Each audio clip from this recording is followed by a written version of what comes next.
over 60 other titles through her company Ozark Mountain Publishing. She also has a very successful counseling and hypnotherapy practice from which she draws the amazing and detailed information found in her books.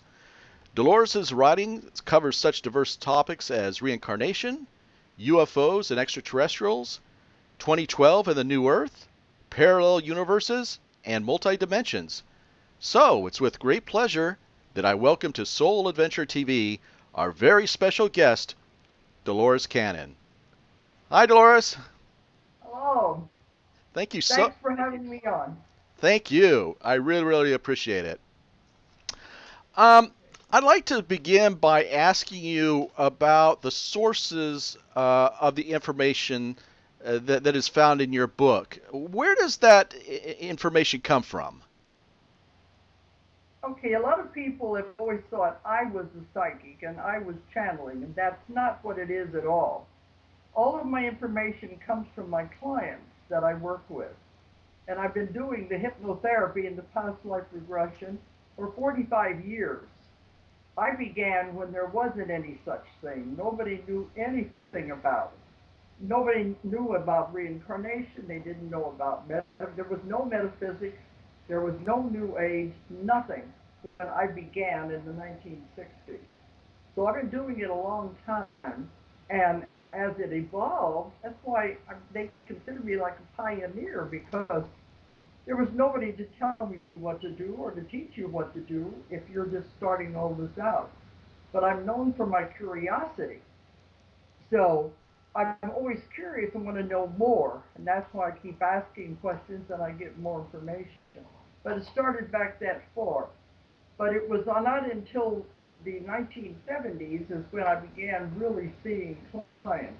And it was past life regression, and I had to invent my own technique because there wasn't anything out there to do it with.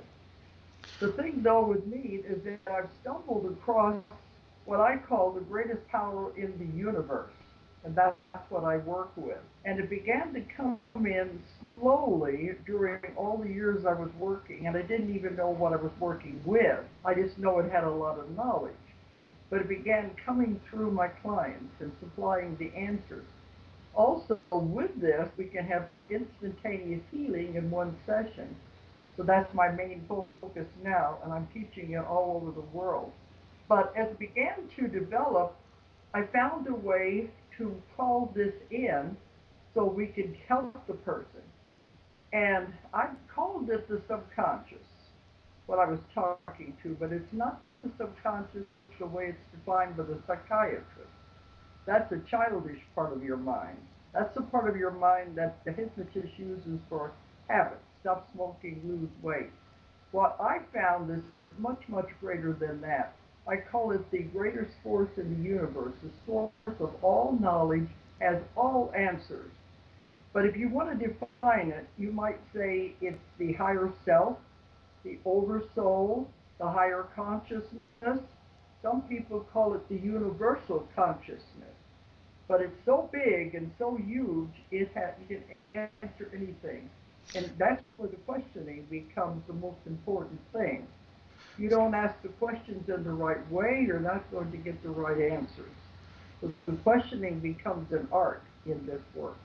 So the past life information that's also coming from the superconscious or subconscious, as you call it, source. Well, we always begin with the past life in my therapy. People come to me with all kinds of problems. And I find out by taking them through a past life first, we get some of the answers. But we don't get all of the answers. That's the very, very beginning, the tip of the iceberg. From there, we go to them, and then they supply the rest of the answers. But it's, you see, I work at the deepest possible level of trance, which is called the somnambulistic level. At that level, you block out the conscious mind, because the conscious mind, I, I don't like it when I say this, it's the stupidest part of the human being. It thinks it knows everything, it wants to be in control of everything, but it doesn't know anything. So you have to get that conscious mind out of there so they can come in and supply the answers. It's like when you're doing meditation, when you're first beginning to do meditation, the old conscious mind is in there, jabber, jabber, jabber.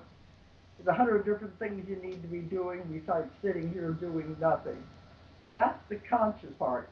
So with this technique I developed, we get that out of there so it can't interfere with what we're doing. And then this allows them to come in, and it's amazing because it's always the same through thousands of people. Hmm. It always speaks the same terminology, the same wording. What And then we can get anything we want. what have your sources told you concerning the true nature of humanity? I guess I would ask it this way: Are we who and what we think we are? No. You're What just a little tip of the iceberg of what you think you are. what are we? Well, you're not a body, that's for sure. You have a body. Your real you is a spirit, a soul that has been around forever and will continue to be around forever. And it's constantly going from place to place to learn lessons. The earth is a school, and they said it's the most difficult school in the whole universe.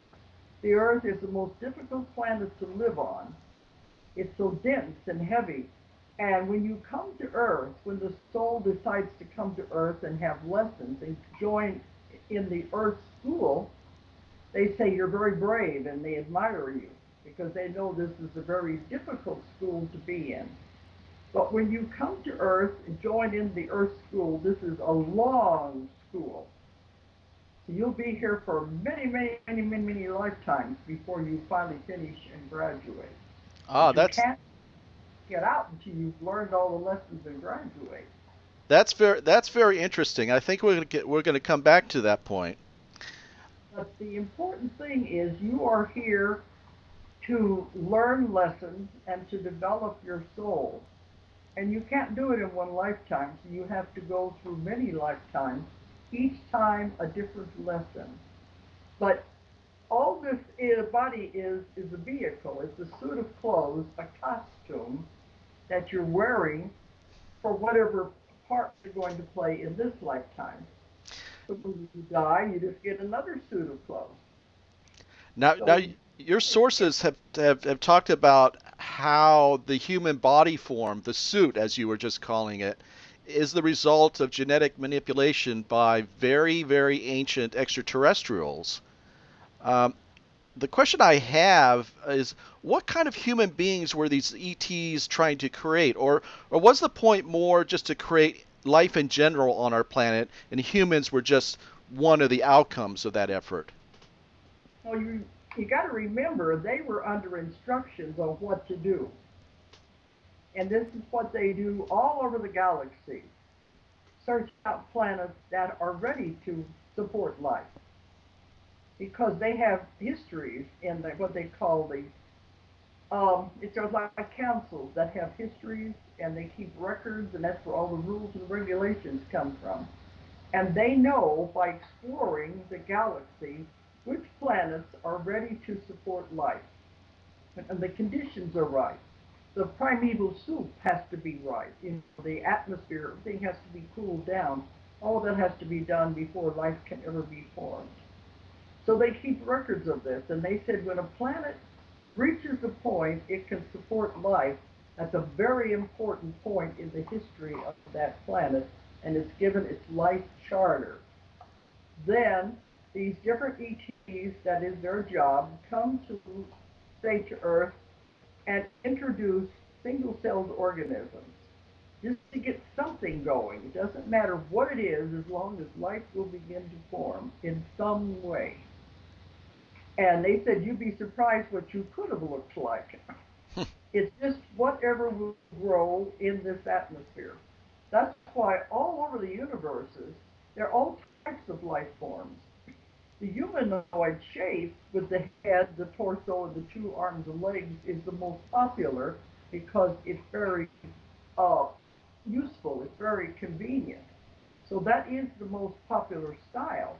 But then the way the person would look would be different depending on where they are. And I've explored this. I've had so many people go back to different life forms on other planets. But it doesn't matter as long as the soul is in it, it is alive. That's why I never understand why people are afraid of ETs, because they're just another life form that we all experience at all our different times in our own Earth school. But they introduce life to see what's going to happen, and they wanted the single cells to multiply into multi-celled organisms just to get something going. And they're constantly coming back and keeping records what's growing, what's not growing, the different things that are happening. And they said, you have no idea how fragile life really is.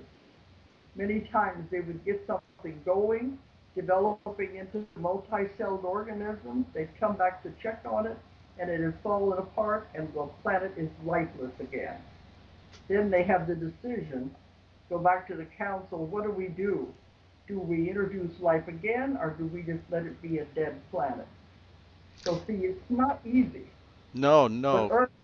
Earth was fertile enough that it took off, and it took one of there be millions of years of watching and taking care of us. That's Well, why they're called watchers. I've heard from other sources that they may have been trying to create something pretty spectacular. I've heard mention of an experiment to see if divinity could be held in physical form at the 3D level, and that's part of what they were trying to do with the humans on planet Earth. Does that ring a bell with you, or does that sound off the wall? Uh, Or that doesn't sound right because divinity can't exist at the 3D level. This is humans here. When you get to divinity, you don't have a body anymore. Then you are a light being, and you have no reason to have a body. You have gone into the other dimension. Now, I've had many people go to those levels, and we've spoken to the light beings. But how can you have divinity as long as you are in a physical solid body? The yes, experiment was to try to create an intelligent being, somebody who had intelligence and curiosity that they could use to advance humanity. So humanity will eventually get to the point that they won't need bodies anymore. And that's what we're going into now. But it can't happen at the 3D level. That's why we're moving up to the other dimensions.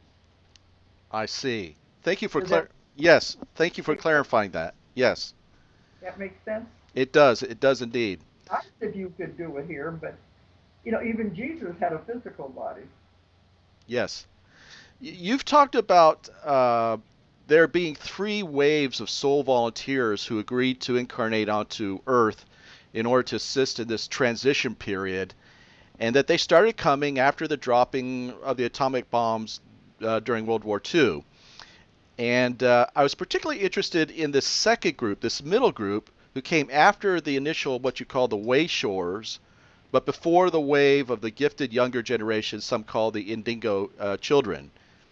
The indigos are the third wave. The third wave, right. So, but the second wave that I'm interested in, you said the job of the second group, who would now be maybe in their 40s, their 50s, was to simply be. The 50s, and those are the first wave. 40s to 50s are the first wave? The 50s, now they're going up into the early 60s because it started about 1945. The Yes. second wave is like 20s, 30s, early 40s in there. They're in the middle group, where the first wave are the children. So And the second group, you've said that their job was to simply be, to act as a sort of a broadcast antenna in order to raise the frequency of those around them. Can you yes, tell us more about this second group of volunteers and what it means to just be? Be what? How? well, that's what I don't. Usually, people are more interested in the first wave. They had the hardest time. Well, let me explain how I came to these conclusions first, and then we'll come back to that question. Because I see so many, many people. And I began having lots and lots of people coming to me with the same problem. I don't want to be here. I don't like it here. I don't like Earth. I'm not happy here. Why am I here in the first place? And they say, I don't like the violence. I don't understand it. How can people hurt each other? They don't understand emotions, especially strong emotions. And they every one of these people will say, I want to go home. I don't know where home is, but I know it's not here. Now, I began to hear this over and over and over again from my clients. Some of them were so upset that they wanted to commit suicide to get out, and they just didn't want to be here. And I knew there was a pattern because if you have so many clients, they're all saying the same thing. And it doesn't really go back to their life because they're having a good life. They just don't like it here. So when we did the sessions, instead of going into past lives, which was normal, they began going to two other places that I'll be explaining. And these are ones where these volunteers came from. And they all told the same story that they said, I heard the call. The call went out. Earth is in trouble. Who wants to go and help? And some of them say, I stupidly raised my hand. And they said, when I get here, what was I thinking of? This is a terrible place to be. But they did volunteer to come. And these are the ones that come in with no karma because they have not lived in a physical body on earth before. Can you see why this causes problems with them? Not wanting to be here, they've never been here before. They don't understand humans. And it's a very, very difficult planet to live on anyway. The other ones are caught on the wheel of karma. They've been coming thousands of years, living the same lives over and over again with the same people making the same mistakes. But the new ones coming in, because they knew that the ones who were on the wheel of karma were not going to be able to help the earth and save the earth. You've got to have another group come in, so they asked for volunteers. And that's why these people have had such a hard time because this is not where they're supposed to be. They aren't in the regular Earth school. So when they came in these different groups, the first wave I said was the hardest. The second group followed. It didn't have as hard of a time because they were following in the footsteps of the first one. But they are here to act as like an antenna, a generator of energy, a transmitter of energy. And the energy comes through them, and it's a very powerful energy. Their job is just to spread this energy to anyone they're around. They can walk through a crowded mall of people and affect everyone that they come in contact with, but they don't know it consciously. If the idea is to spread that energy to help raise anyone that they're around, but they don't know it. So it's one of the main question people ask when they come to see me is I call it the universal question, eternal question. What is my purpose? Why am I here? What am I supposed to be doing? And the question is always the same. You're here to help people. Well, these kind of people, they say you're not supposed to do anything. You're just supposed to be. Your job is just to spread this energy. But I've had them afterwards. One man said, but I want to do something. And they said, you are doing something by being here. Ah. And that's the difference. But they don't realize what they are doing. The energy is helping everyone they come in contact with. But there's the irony of it. These kind of people, even though they're supposed to be being around people, generating energy, they don't like people. They'd much rather stay home, work out of their house, and stay away from people because they don't like them, don't understand them. That's the paradox. Yes, Makes I it much harder for them. I have to admit, when I heard you make that comment in another program about that being a feature of this second group, I thought, yeah, that's me. Uh-huh. You're one of those, more or less a loner. Yes, absolutely. But And I keep second on. wave, a lot of the second wave don't get married either. Yes, I'm unmarried and no children, and so See uh, that end with no karma, and they think that maybe having children might create karma. They don't want to be stuck here. They want to get in, do their job, and get out. yes, But I also related very much to that sense of I don't know why I'm here, but something feels awful wrong here, and I think I need to go home. what was I thinking of? I want to go home. Exactly. But they're here for a reason, because without these people, the earth would have been destroyed, and it would have been the end. Because the people on earth just can't do it. They're too caught up in their own problems, the wheel of karma. Now, the ones that are coming in don't accumulate karma. They have like a sheath or a covering over their soul to keep them from accumulating karma. Because otherwise, they would be stuck here just like the rest of them. So it's a Absolutely. very complex process, and I'm glad somebody else has figured it all out. But when I see so many people and they're all saying the same thing, you know there has to be something to it. Because they can't all be making up the same story. I'd like to ask you about, in more detail, about reincarnation and what that has to do with the ETs as well. Uh, do our souls tend to incarnate to the same planet, say planet Earth, over and over again, or do we kind of jump around the universe to whatever planet offers a physical experience, providing the best learning opportunity that we need? Well, you've been everything, and you're going to continue to be everything, even after this.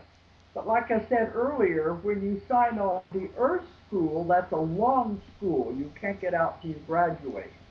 But before you came to this planet, you've lived on other planets and had other adventures. Every planet has different rules and regulations. We're the only planet in the universe that has free will. That's what makes it a different experience to come here. I've had people go to planets where they don't have free will, and they're more than happy to get out of there at the end of that. But when you come to Earth, you have to reincarnate again and again and again because you get caught in the karma and have to keep coming back to pay it back. You can't get out of that until you have completed. Then, when we're finished at this school and graduate, you might want to go to another planet or another dimension and have different kinds of adventures. Exactly. But this can get complicated if you want to go there Oh, I because do. we have parallel lives. And you can be living this life and also living a life on another planet at the same time. I've had that happen to many of my clients. Oh. So, because this is not your entire soul, this is a part, a piece of the real soul that you are. And it likes to play in these different roles because it can learn a lot more quicker if it's experiencing all these other things at the same time. That's where you have all your past lives and all of your possible lives in this reality. The other dimensions are all occurring at the same time. And Y- I told them one time that's simultaneous time. And in the beginning, I didn't understand any of this.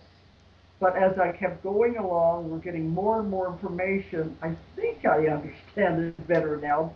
But I said, how can we, if we be like our entire life, everything happening at the same time? Because we know we go from a baby to a child to an adult. We experience in linear time. They said that's because you aren't wording it correctly. It's not happening at the same time.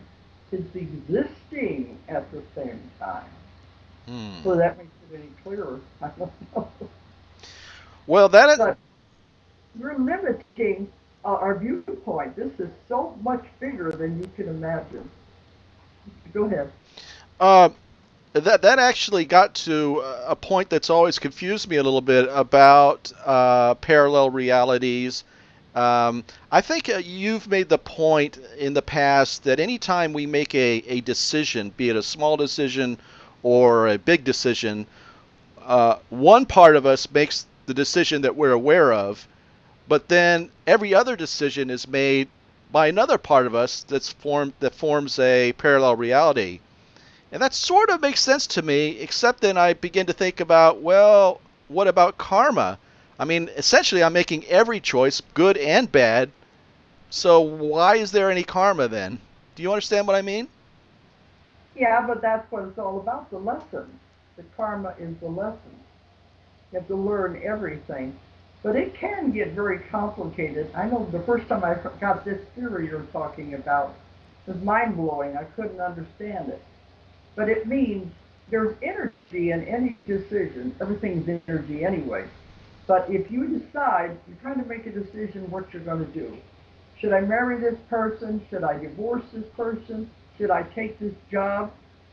Should I go to this school? There's always decisions. I call those crossroads that we come to. And you put a lot of energy into which choice should I make. And you know, whichever choice you would choose, your life would be different. So you choose to go this way. What happens to the energy you put into the other decision? It also becomes a reality where another you is living out that existence. And this is simple way. This is much more complicated than that Hmm. because it means that every single time you make any decision, even a small one, it splits again. So eventually it splits and splits and splits and splits to where there's hundreds and hundreds of you experiencing all these different realities. That's what I mean about it can be very mind blowing. So we're not supposed to think about it. We're supposed to focus on this life and what we've chosen to do in this life. I've Ah. had people who told me know they're living somewhere else in another reality, another life, because they can occasionally see themselves, different family, a whole different city, and they kind of can see into that from time to time. And they were told, yes, that is another one of their realities, but they aren't supposed to spend too much time there, especially not to try to contact the other person, because that would upset the whole scheme of things. But most people don't realize they are living simultaneously hundreds of lives. Your work has stressed that all humans are, in fact, powerful spiritual masters, meaning that we're actually creating our own reality, even though we're mostly totally unaware that that's what we're doing. Um, and we kind of believe that, stuff just happens, but to us. But can Nothing. individual yes, can individuals learn to take control of that reality creation process while still living in this 3D world of ours? That's what now is all about, right now. The most important lesson that you learn when you come to Earth, that you're supposed to learn, is how to manipulate energy. Remember, everything is energy. The most important lesson you have to learn in the Earth School, how to manipulate energy. Now, what does that mean? Manipulating energy means creating. So you have to learn how to create your own reality. Until you do that, you're definitely not going to graduate.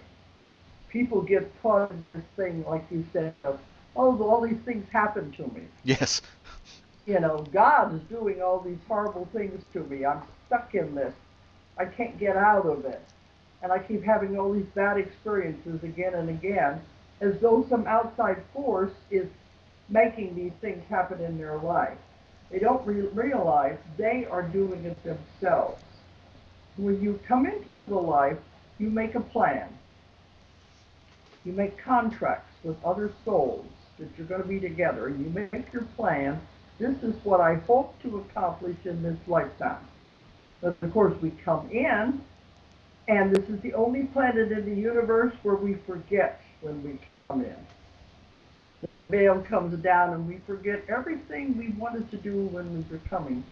I asked them one time, wouldn't it be easier if we could remember what our plan was, if we could remember our connection with these other souls? They said it wouldn't be a test if you knew the answers. Hmm. So we forget, we have to stumble our way back blindly, trying to discover it all again, to find our way back to the source, because that's where we all started. ETs don't forget their connections, humans do. So that's all part of this lesson. And into learning, you can create your reality.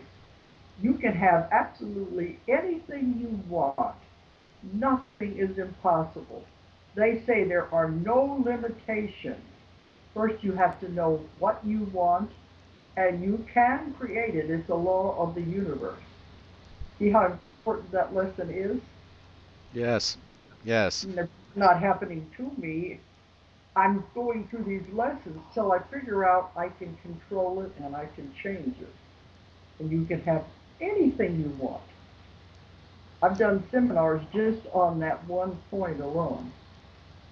You're a great and powerful being that you don't even realize how powerful you really are. Well said.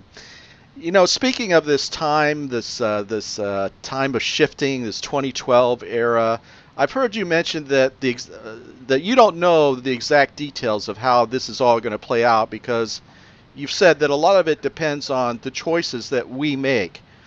And I wanted to ask you, what did you mean by that? Did you mean that the choices an individual makes, or the choices that humanity makes overall? Well, it all connects together. But the reason they couldn't tell me how it was all going to happen was they don't know. This is the first time this has ever happened in the history of the universe that an entire planet is going to shift into another dimension and another reality, changing the vibrations and frequencies of the entire planet. First time it's ever happened. We're in the middle of it now. They say, when is it going to happen? It's happening now. It's been happening since 2003. Now it's become speed up and it's becoming more and more of a reality. But we are moving into that now. It's not down the road a ways. But they're not sure what's going to happen because it has never happened before. They said it's the greatest show on earth. All the ETs are out there watching us. Are we going to be able to pull it off? And they really want us to because so much depends on this whole thing. But you don't sound like you're tied specifically to this December 2012 date. Definitely not. It's just a date. It will come and go like any other date. Everything is happening now. When you remember, I don't know if you remember or not, last October, I think it was toward the end of October, they were saying that was the true end of the Mayan calendar. Oh, That was yes. the world was going to end, or we're going to have 3 days of darkness. I said, well, I'm going to be in Australia on that date. We'll see what happens. Nothing happened. That date doesn't mean anything. Well, the weather stuff and those things maybe can be different because they're talking about the lineup of the planets. But it's not the end of the world. You Everything is changing for the better, let's put it that way. But you it's so gradual, you won't even realize it. you've talked about a literal splitting of the Earth, well, in terms of dimensionality, into two different versions, each one being invisible to the other, existing at one at a higher frequency of love, beauty, and oneness, while the other would exist at a much lower and darker and denser frequency. How do you think individuals would experience this splitting? Do you have any idea of like what that's going to be like? I've written a lot about it, and people are always asking me that at the different lectures I give. This is what I mean about the earth is moving into another dimension, a higher dimension. The earth is a living being. People don't realize that it is. It's a living being. It's going into its next incarnation. It's evolving and changing. And if we want to go with it, we have to change and raise our vibrations and frequencies to match it. Now, Earth doesn't really care if we go with it or not. We're like fleas on a dog. It would just as soon that we didn't go with it. But if we want to, we have to raise our vibrations and frequencies to match it. Now, the splitting is just the two worlds separating. And we go in and out of dimensions all the time. There's hundreds and hundreds of them. And when you're in the other dimension, it's invisible. There's whole worlds around us that we don't even know are there, with people and cities and everything, because it's different dimensions. They're vibrating at different frequencies. They're invisible because, if you watch a fan blade or propeller blade, how it speeds up, it becomes invisible. Yes. That's what's happening to these other dimensions. They're vibrating at a different frequency. So as the Earth is moving, it's moving into one of these other dimensions where it will be invisible to the ones on the old Earth.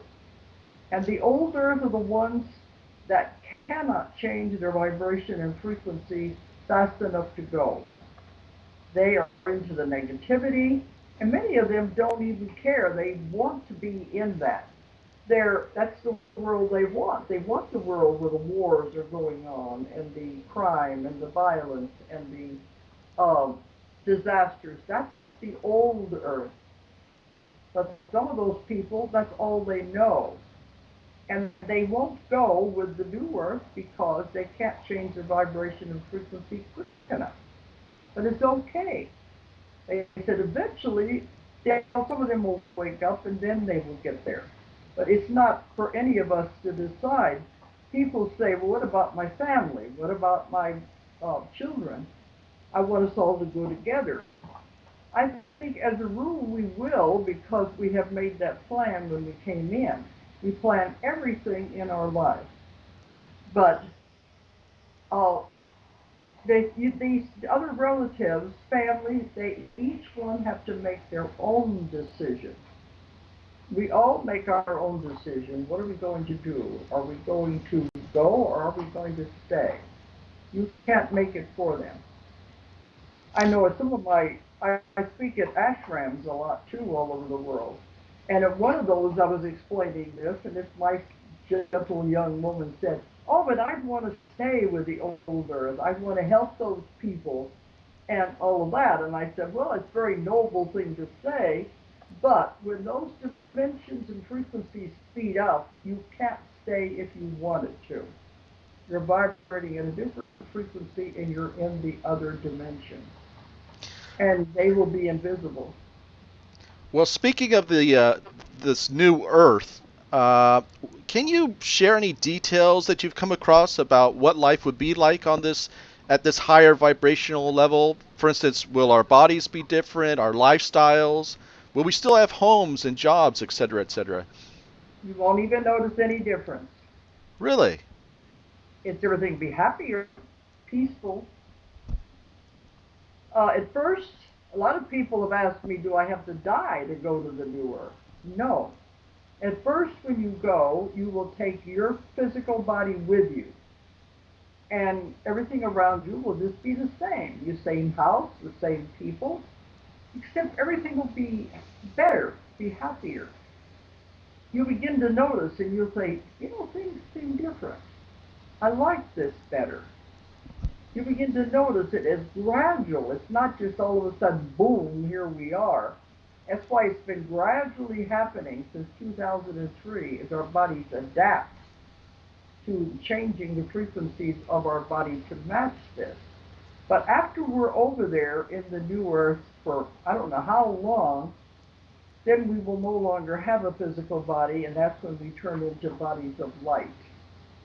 And by that time, we won't even be having to eat or anything, but that's down the road. But wouldn't we suddenly find that we're missing people that stayed with, the people that stayed with the old Earth? Let's put it that way. Won't we realize that, hey, Where are they? What happened to them? Where's Fred? Where's John? I get that question all the time too.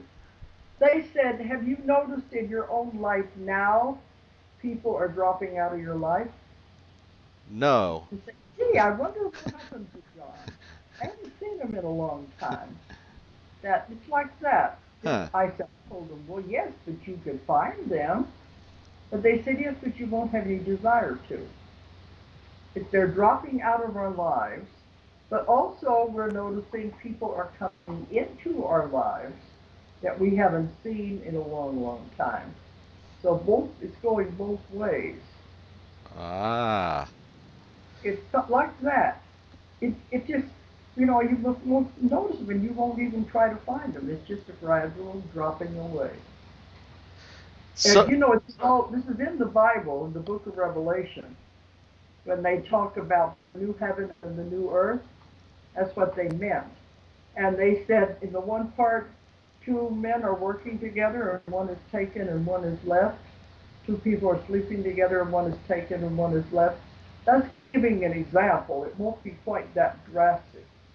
But you'll just notice, well, like for instance, in the lecture we say, people say, well, I know that old Earth is still there because I see it on TV, the violence, the wars, the catastrophes are happening.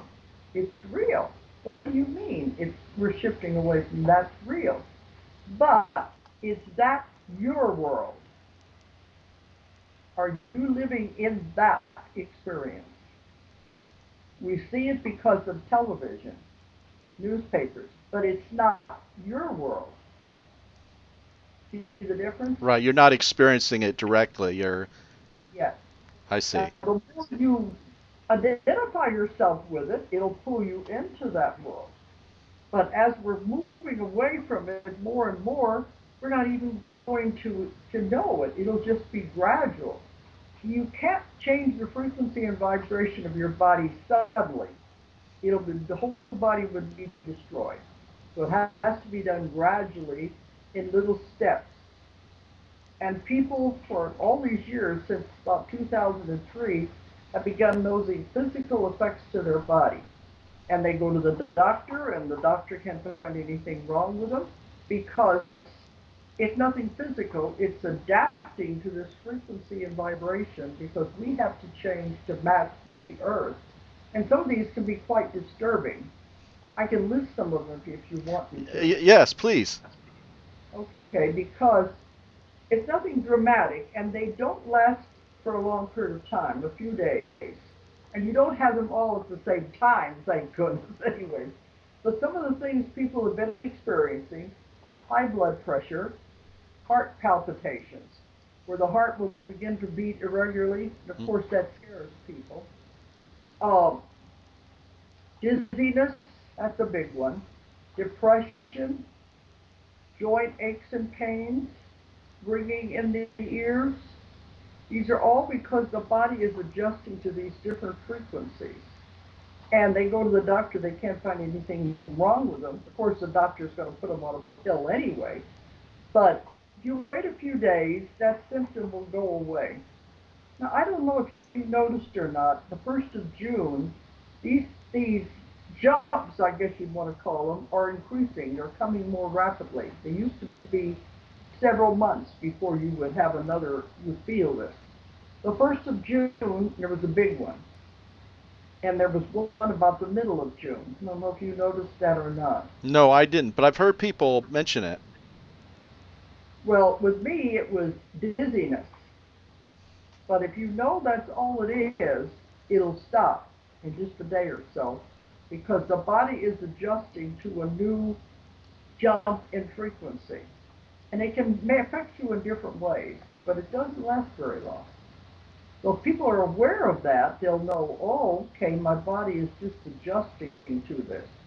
That's why the ones on the older were vibrating at a lower, denser frequency, a negative frequency, can't change that fast. It's impossible. So they are to stay with that vibration while the others move on. Doesn't mean I am better than you, I'm going and you're not.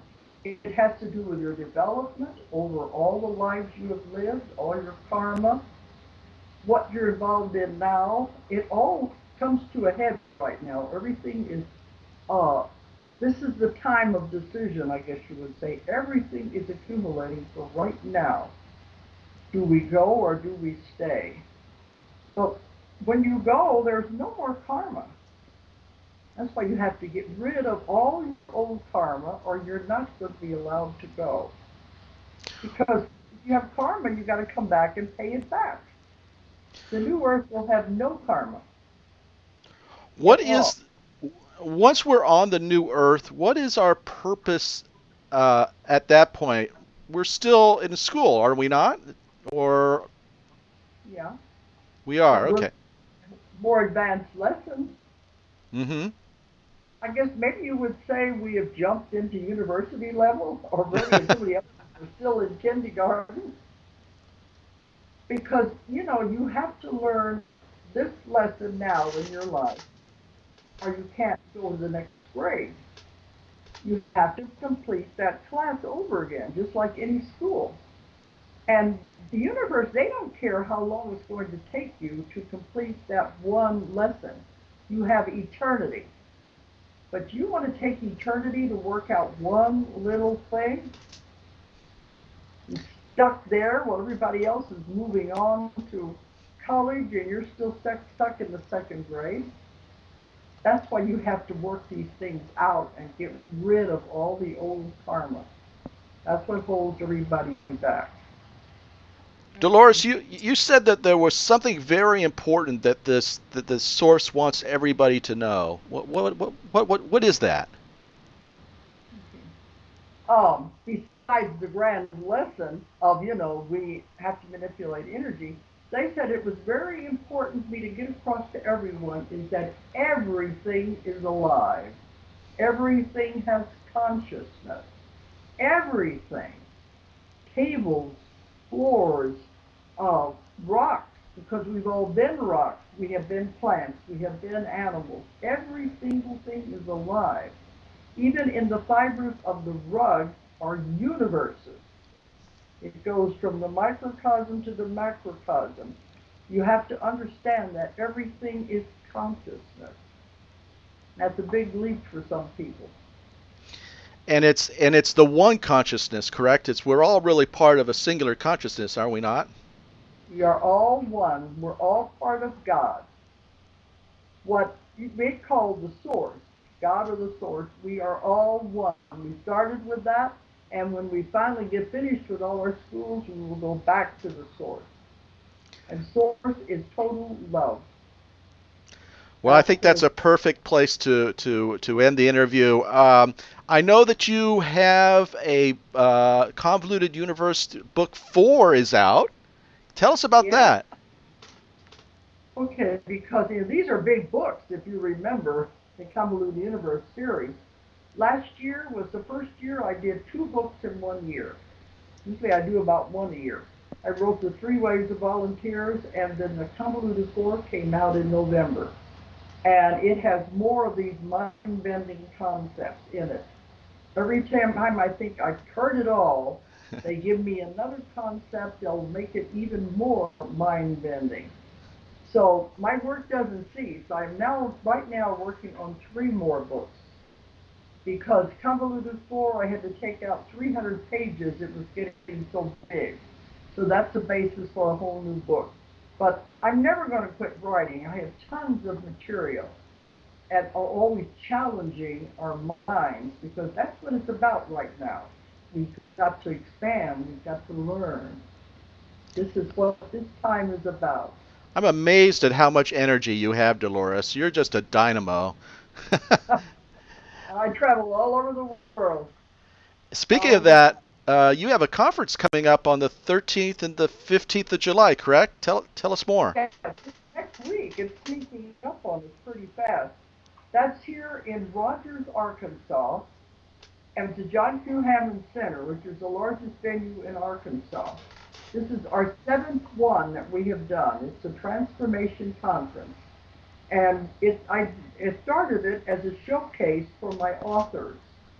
so they would have a way to get out there and speak, because some of them have never done lectures. It was to promote the new authors, but we also have famous people that come to speak at each one of these conferences. This one is July the 13th to the 15th in Rogers, Arkansas. Our keynote speaker this year is Arun Gandhi, who is the grandson of Mahatma Gandhi. And he's also one of my authors. We publish his books. But also Dee Wallace, the movie star, she was the mother in E.T. Yes. She's going to be here. She's going to make a special guest appearance. So we're going to have a wonderful list of lineup of speakers. And it's going to be a really good 3 days for that. That sounds fascinating. How can people keep in touch with you and keep up to date? You have a website, I'm sure, and is there a newsletter or? Well, the website will have all the details, and newsletters do go out to our mailing list, our email. But if they want to check on the website, make it easier without going to the company. You just type in my name, DoloresCannon.com, and it'll bring up the schedules and all of that. Because after the conference is over, the end of July, I go to Europe. And I'm going to be out of the country until October.